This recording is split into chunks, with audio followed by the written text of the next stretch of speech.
A shimmering alien craft piercing Earth's atmosphere, its sleek silver hull glowing like a fallen star against the twilight sky. The world holds its breath. For the first time in history, the Galactic Council, a coalition of ancient, starfaring civilizations, has sent an ambassador to our little blue planet. His name is Kael'Varn, a being of ethereal grace, with eyes like twin nebulae and a voice that hums with the weight of 1,000 worlds. His mission?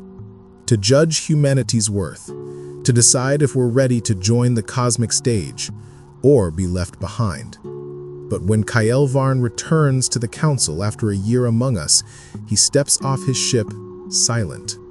His gaze is haunted, his lips sealed, his once radiant presence dimmed.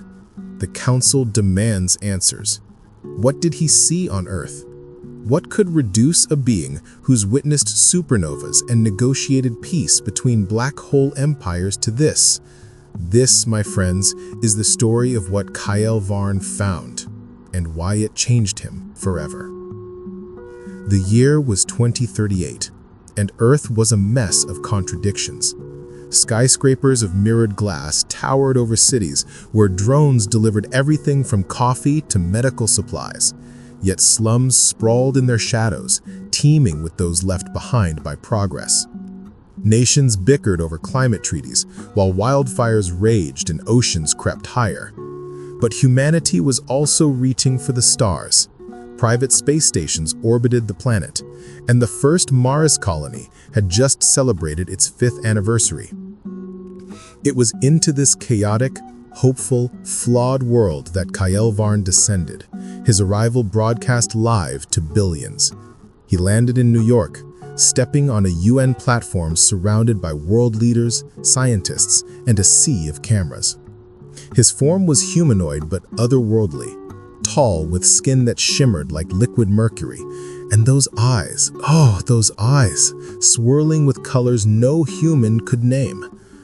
I am Kael'Varn, his voice resonating in every language simultaneously, sent to observe, to learn, and to judge.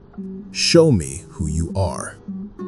For the first year, Kael'Varn was a global sensation. He toured the planet, silent but watchful, his presence both unsettling and magnetic. In Tokyo, he stood in the heart of Shibuya Crossing, unfazed by the neon chaos, studying the faces of commuters rushing past. In Nairobi, he walked through a solar-powered school where children laughed, showing him holograms they'd coded themselves. In Rio, he observed a carnival, his gaze lingering on dancers who moved with a joy that seemed to defy gravity. But he also saw the darkness, refugee camps in crisis, boardrooms where greed choked out empathy, and battlefields where drones clashed over scraps of ideology. Kael'Varn never spoke, never judged aloud, but his eyes drank in everything, cataloging humanity's highs and lows with an intensity that made people shiver. The world speculated endlessly. Was he impressed by our tech, our art, our resilience? Or was he horrified by our wars, our pollution, our divisions? Social media exploded with theories. "He's here to save us," one viral post claimed. "No, he's here to wipe us out," screamed another. Scientists tried to decode his ship's energy signature. Theologians debated if he was a god or a demon. But Kael'Varn offered no clues. He simply moved among us, a silent mirror reflecting our own nature back at us. Then one day, he vanished. His ship lifted off from a desert in Nevada, leaving no trace, no message.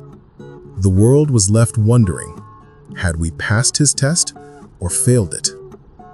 Months later, Kael'Varn stood before the Galactic Council in their citadel, a vast structure orbiting a pulsar, its walls pulsing with the light of dying stars. The council was a sight to behold. Beings of every form, from crystalline entities to gaseous intelligences, each representing civilizations that had mastered their corners of the cosmos. They were ancient, wise, and impatient. "Speak, Kael'Varn," boomed the Prime Arbiter, a towering figure of molten light. What of Earth? Are its people ready to join us, or shall we quarantine their world as we have so many others? The chamber fell silent, every entity leaning forward, waiting for the ambassador's verdict. But Kael'Varn said nothing. His eyes, once bright with the fire of discovery, were now shadowed, flickering with something the council had never seen in him before: uncertainty. The arbiter pressed harder. You have seen their cities, their wars, their dreams. You have walked their soil. Speak. Kael'Varn's lips parted, but no words came. Instead, he raised his hand, and a hologram flickered to life in the center of the chamber. It showed Earth, its oceans glinting under a fragile atmosphere, its cities pulsing with light and shadow. The council watched as the hologram zoomed in, showing moments Kael'Varn had witnessed. A firefighter pulling a child from a burning building, risking his own life. A scientist in a lab, crying with joy as she cured a disease. A protester standing defiant against a line of riot police, her voice unbroken. But then the images shifted. Corrupt leaders hoarding wealth while millions starved. Forests reduced to ash. Children orphaned by senseless violence. The council murmured, unimpressed. This is nothing new, a crystalline delegate hissed. Give us your judgment. Kael'Varn's voice, when it finally came, was a whisper that echoed like thunder. I cannot judge them. The council erupted in disbelief. Never in a millennium had an ambassador refused to deliver a verdict. The arbitrator's light flared. You were sent to weigh their worth. You must speak. Kael'Varn's eyes met the arbitrator's, and for the first time, the ancient being flinched. I have seen something in them, Kael'Varn said, something I cannot name. It is not their technology, nor their art, nor their wars. It is a fire, a will to rise even when they fall, to create even when they destroy, to love even when they hate. I have seen this fire in no other species, and I fear it as much as I am drawn to it. The council was stunned. Fear?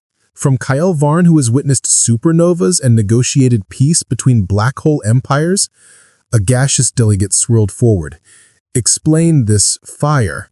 Is it a strength or a flaw? Kael'Varn's hologram shifted again, showing a single moment.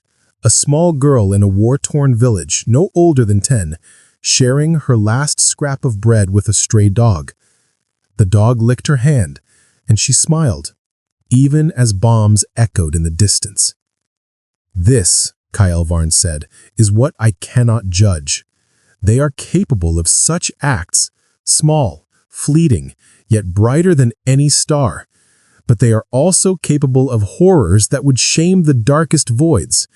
Their potential is boundless, but so is their capacity for ruin. I return silent because I do not know if this fire will light the galaxy or burn it to ash. The council fell into chaos. Some demanded Earth's immediate acceptance, arguing that such a species could reshape the cosmos. Others called for quarantine, fearing humanity's unpredictability. The arbiter silenced them with a pulse of light. You have failed your duty, Kael'Varn, it declared. Another will be sent to Earth to deliver the judgment you could not. Kael'Varn bowed, his expression unreadable. But as he turned to leave, he cast one last glance at the hologram of Earth, still spinning in the chamber's heart. That night, in his private quarters, he accessed his personal logs, replaying moments he hadn't shown the council. A jazz musician pouring his soul into a saxophone under a New Orleans streetlight. A mother singing a lullaby to her child in a storm-ravaged shelter. A graffiti artist painting a mural of hope on a crumbling wall. Each moment glowed with that same fire, and Kael'Varn's eyes shimmered with something dangerously close to tears, a feeling no ambassador was supposed to have. Back on Earth, humanity remained unaware of the council's debate. Life went on, chaotic, messy, beautiful. In a small apartment in Chicago, A young man named Eli sat at his desk sketching designs for a fusion reactor that could power entire cities. He didn't know that Kael'Varn had once stood outside his window, watching him work late into the night, marveling at his relentless drive. Nor did Eli know that light years away, a new ambassador was preparing to visit Earth, one less patient, less open to the strange, undefinable spark that had shaken Kael'Varn to his core. The galaxy was watching, and humanity's fate hung in balance, teetering on the edge of a fire that could illuminate the stars or consume them.